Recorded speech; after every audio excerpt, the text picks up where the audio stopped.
So what is up, guys? Nick here, helping you to master your technology, and here on the table I have 5 iPhones laid out here in front of you. They are the iPhone 5S, the iPhone SE, the iPhone 6, which is the phone I'm telling you not to buy in this video, the iPhone 6S, and the iPhone 6S Plus. Now, my 7 Plus are over there, but for now, we're going to talk about which one of these not to buy here, and that is the iPhone 6. Now, earlier this year, I did make a video titled, Should You Buy the iPhone 6 in 2017, where I recommended you should buy it if you're looking for a very affordable iPhone, but you want the bigger design. Since then, my opinions have changed about this phone, and I'm going to tell you a few reasons why. So, the iPhone 6 does have the iOS 11 Beta 4, which kind of runs okay, but still kind of trashy here on the iPhone 6. So let me get these guys unlocked here. I think I locked them all. Nope, not that guy. And this one's locked here. So that's got iOS 11 Beta. But back to the iPhone 6. Hardware-wise, you know, the iPhone 6 is rocking the A8 chip with 1 gig of RAM. And one of the reasons why I want to say not to buy this phone here, hear me out. I know a lot of people had the iPhone 6 and they're like, man, that was a great phone. If you had it years ago when it came out, it was a great phone, but some people are, you know, thinking about getting one now, and this is what this video is for, and my opinions have changed since then. We're people, we evolve, opinions change. So the iPhone 5S was the phone that came before it, and it had an Apple A7 64-bit chip. When Apple went ahead and released the iPhone 6, what happened was they barely updated the processor speed and the RAM. So this phone is feeling just as dated as the iPhone 5S, and the 5S wasn't, you know, insanely faster than even the iPhone 5. So the iPhone 6, to me, in terms of its hardware, is one of the reasons why I would say don't get this phone here at this point in the year. Now, it does feel quite premium. It's slightly worse than the iPhone 6. The 6 is not bad at all. The 6S has great, you know, build quality here, the 6S with its 7000 series aluminum. And I know that whole thing about the iPhone 6 bending was definitely overblown. This phone has not bended at all for me, but something about it just doesn't feel as premium, as durable, as heavy as this guy right here. It's kind of like the 15-inch MacBook. That thing feels like a tank, and that's kind of like what the iPhone 6S series of phones feels like. So I think because of its, you know, its A8 CPU, 1 gig of RAM, in terms of performance, you shouldn't buy this phone because it doesn't give you a great speed, especially in comparison to some of the other phones on the market right now, such as some of those $250 smartphones like the Moto G5, for example, will run circles around this thing in everyday performance in my personal experience. Now, the iOS experience is one of the reasons why some people might say, well, I still want an iPhone 6 because of that. Now, the software here on iOS 11 actually has been running quite slow here on the iPhone 6, and I'm not trying to pick on the iPhone 6, it's just I test the iPhones on all of these iPhones on iOS 11, and the iPhone 6 is the one that I feel is running it probably the worst of all of them. You know, the iPhone 5S probably right next to it in terms of how it's running iOS 11 beta so far, and that's not looking too good in my personal opinion, especially considering that the iPhone 6S and 6S Plus on iOS 11 runs it quite well. So a lot of people have an iPhone 6 and are thinking about upgrading to the iPhone 8 this year, and I think that's going to be a great update for you. But speaking of design, the design, this one's questionable.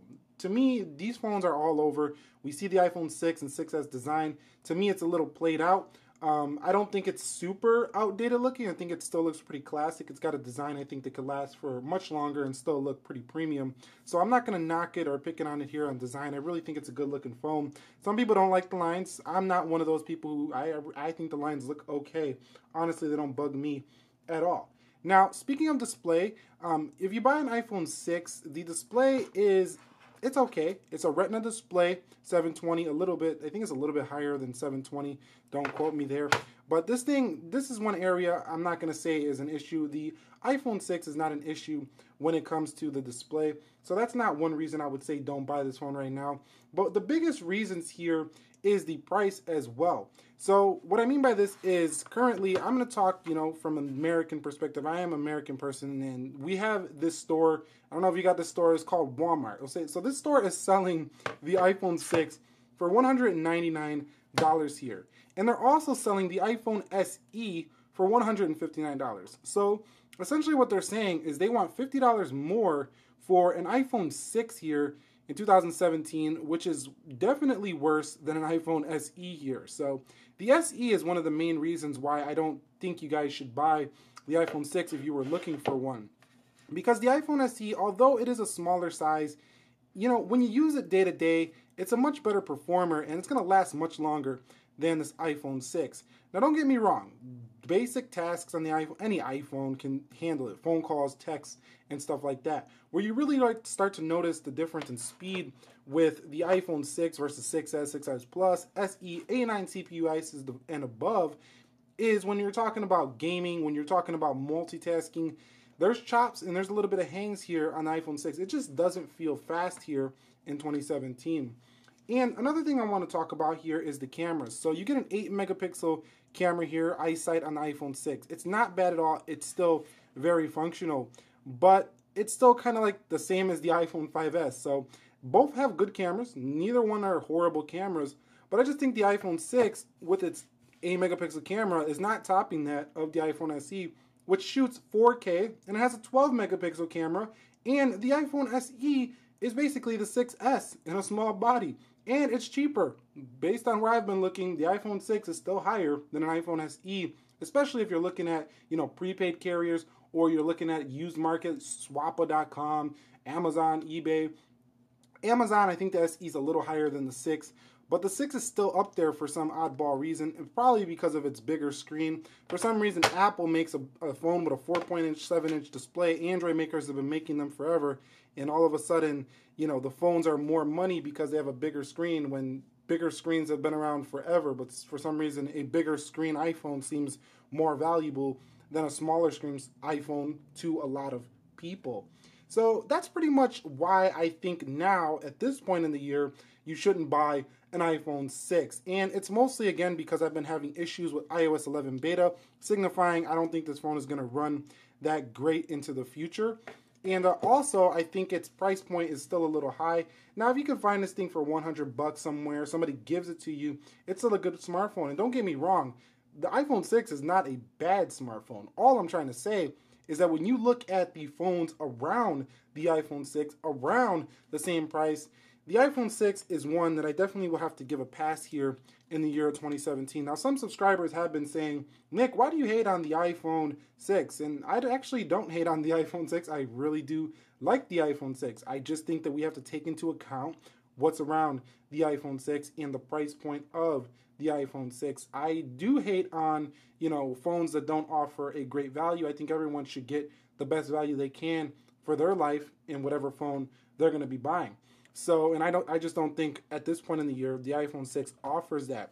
But what are your takes on it? Are you thinking about getting an iPhone 6? Let me know down below in the comment section of this video. Any questions, comments, concerns, feedback? Let's talk about that. And what do you think is the best value iPhone right now for the money prior to this release of the iPhone 8, iPhone Pro Edition, 10th anniversary, whatever it's going to be called? What do you think is the current best value iPhone? I know a lot of people are going to say the SE. I think the 6S is the best current value iPhone on the market. If you can find it secondhand at a good price, refurbished maybe from Apple, the 6S to me is the best value iPhone right now. But anyway, that's going to wrap it up here for me. Nick here, helping you to master your technology. Thumbs up the video if you enjoyed it. Dislike it if you disliked it. And I will catch you all in the next one. Be sure to be well, and peace.